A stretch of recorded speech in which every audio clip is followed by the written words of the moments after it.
What was really important about ending the abortion desert in southeastern Massachusetts is that we have this wonderful network of 7 clinics: New Bedford, Wareham, Hyannis, Martha's Vineyard, Nantucket, Plymouth, and Brockton. And so just adding this one missing piece of comprehensive sexual and reproductive health care was relatively easy with the additional resources that the state has provided. We'll be offering medication abortion in all 7 of our clinics. And that is one missing piece of the comprehensive sexual and reproductive care that we've been offering here in southeastern Massachusetts. I just think it's wonderful that we're able to identify a gap in the service delivery system that has been existing for so long and relatively quickly offer it. And I think that speaks to not only the way Health Imperatives approaches our work in general, which is listening to the people we serve, listening to the community partners, and then being really ready, flexible to pivot and add what, in other cases could take a long time to add. But because the staff is so trained and so committed already, we'll have the medication here. So people don't also have to go to a pharmacy. And so it's absolutely the person's choice whether they take the first dose here and then 24 hours or 48 hours later they will take the second medication. Some people may choose to, once it's prescribed and once they've met with a medical provider, to take both medications at home, but we anticipate that most people will take the first dose here and the second dose at home.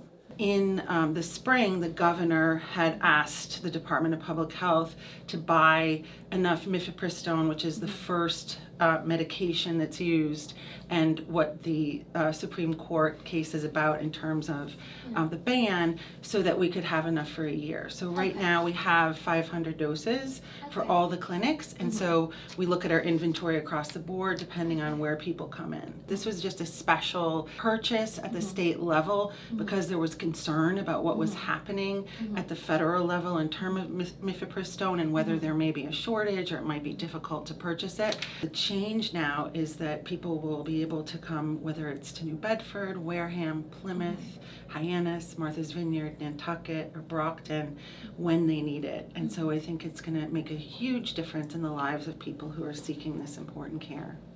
Reproductive access and justice is something that we continuously talk about. And we'll be pushing for advocacy as well. I've only been with the Women's Fund for about 3 months now, but that's one of the areas that I've been out in the community talking to folks about, talking to our board of directors and our different partners about, what's the gap in access to research and knowledge about what the issues are. Yeah, I'm learning that it's rather difficult to be able to find the information. So if you are in need of an abortion, right? What do? You might look to Planned Parenthood. You might look to a trusted resource in your community to say, how do I schedule an appointment? How do I get there? What do I do? My gosh, it's I imagine very, very overwhelming. And just knowing who to talk to and where to go. I've been hearing that there's some barriers there. Because I think it's like 2 hours just one way to be able to go to a clinic that offers abortion services and to be able to have the medication right here in our community for those who are eligible is huge. I think it's going to cut a lot of different barriers. Yeah, just talking about it and working with kind of those trusted sources in the community to say, hey, do you know you'll be able to access medication abortion through Health Imperatives? That is something that is discussed.